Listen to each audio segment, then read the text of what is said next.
Well, it's my pleasure to welcome in Soyeon Yu, the 2018 Meyer LPGA Classic for Simply Give champion. Soyeon, this is your sixth career LPGA victory. What stands out in this one?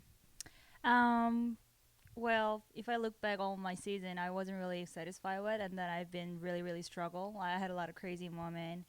I had some good round. I had some really bad rounds, so I couldn't even really finish top 10 much compared to any other season. So all those regions just, drove me crazy. And then I've been working really hard with my coach and my psychologist, trainer, whole my team. And then finally, I was able to find the last piece to everything put in together. So it's really, really meaningful to me.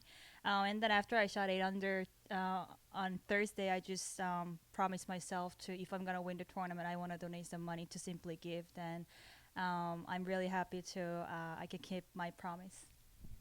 What is your plan to donate with Simply Give, and what does that charity aspect of this tournament mean to you?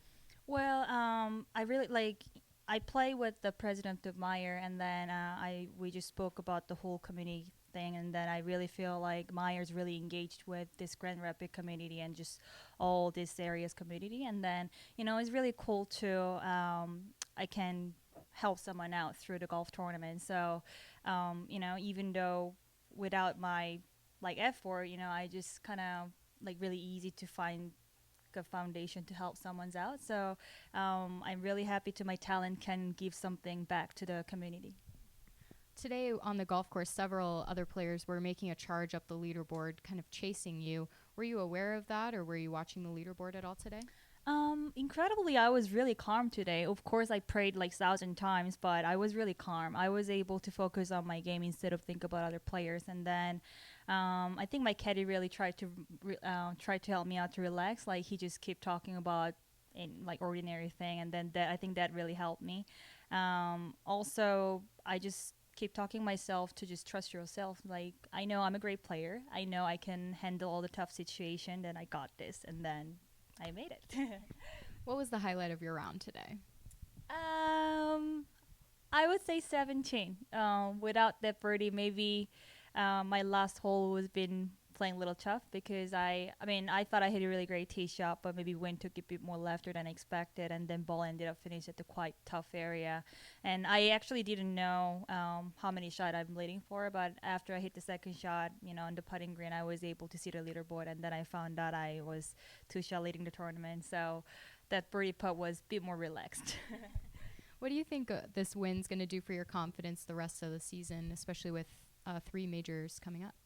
Yeah, like you said, I'm gonna play tournament next week, Walmart in Arkansas, and then I'm gonna play the KPMG PGA Championship, and then that's gonna be our third major event. And then I haven't played really well at the major event this year yet, so hopefully this win gonna give me extra confidence to focus on major tournament. You had a new caddy on the bag this year. This is your first win with him on the bag.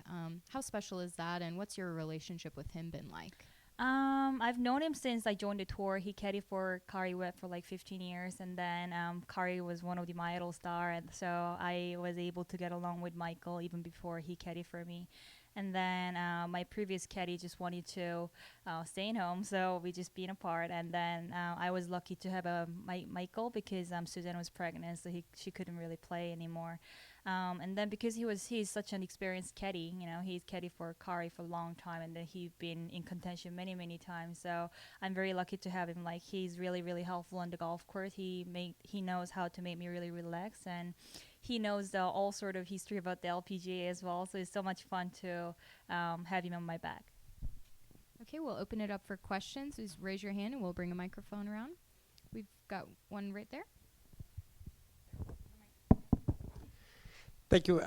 Congratulations. Thank you. Yes, I think you had a bogey on the 11th hole. I believe that was your first one since Thursday.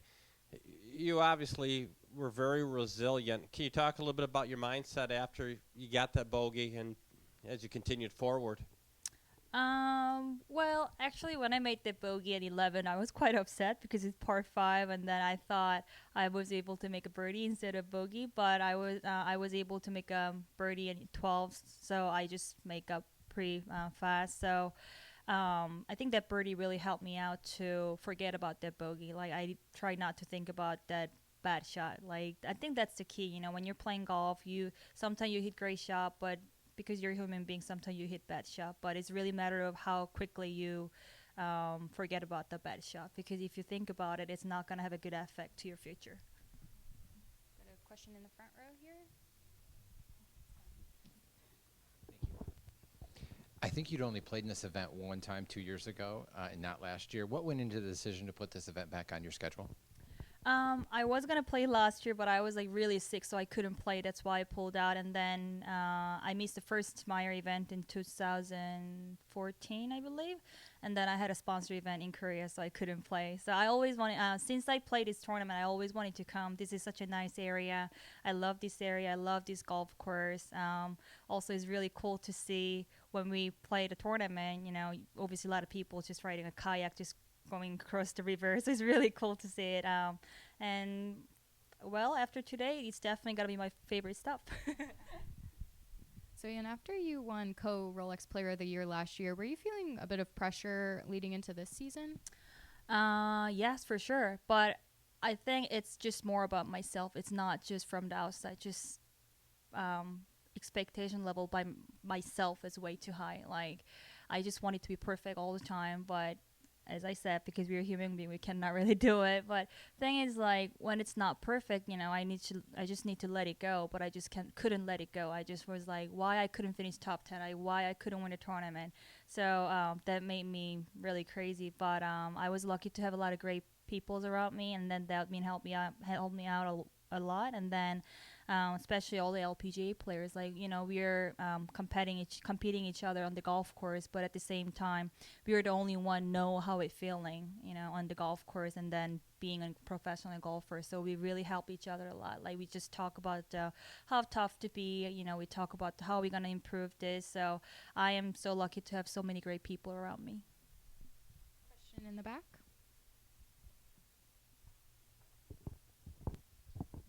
Yesterday you said you were surprised that the leaders were at 18 under. You thought it might be 15 under. So how surprised are you that you're finishing at 21 under?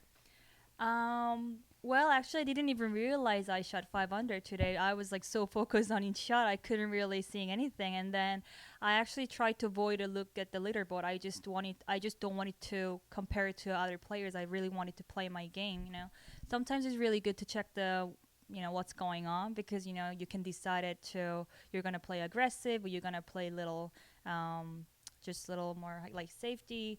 But I think today I was in my zone. I think I knew I can handle this. I knew I could win the tournament, and then ended up I shot 5 under. Your first round was your best round. And you mentioned sometimes it's good not to look at the leaderboard, but after 2 rounds you were on top. Does your game change at all when you're out front versus when you're trying to catch somebody?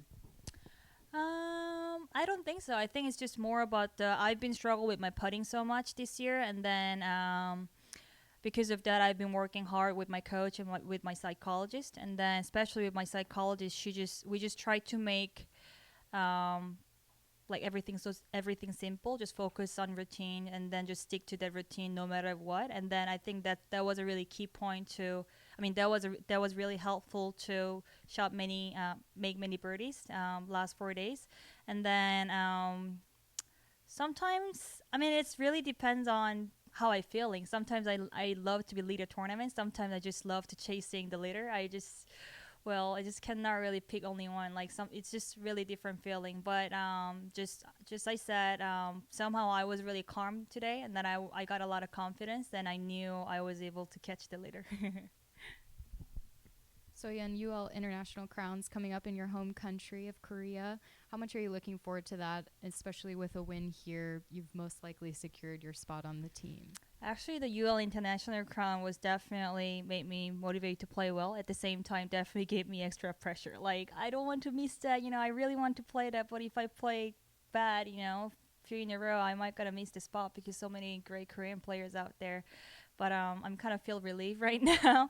And, well, it's definitely gonna be tough for Team Korea because it's gonna be our home country. You know, women's golf is really, really famous in Korea. We're gonna have a lot of pressure on there, but we're a strong team, and then we know how to handle the pressure. So hopefully, Team Korea can hold the crown at this year. Then hopefully, I'm gonna be the one of the team member.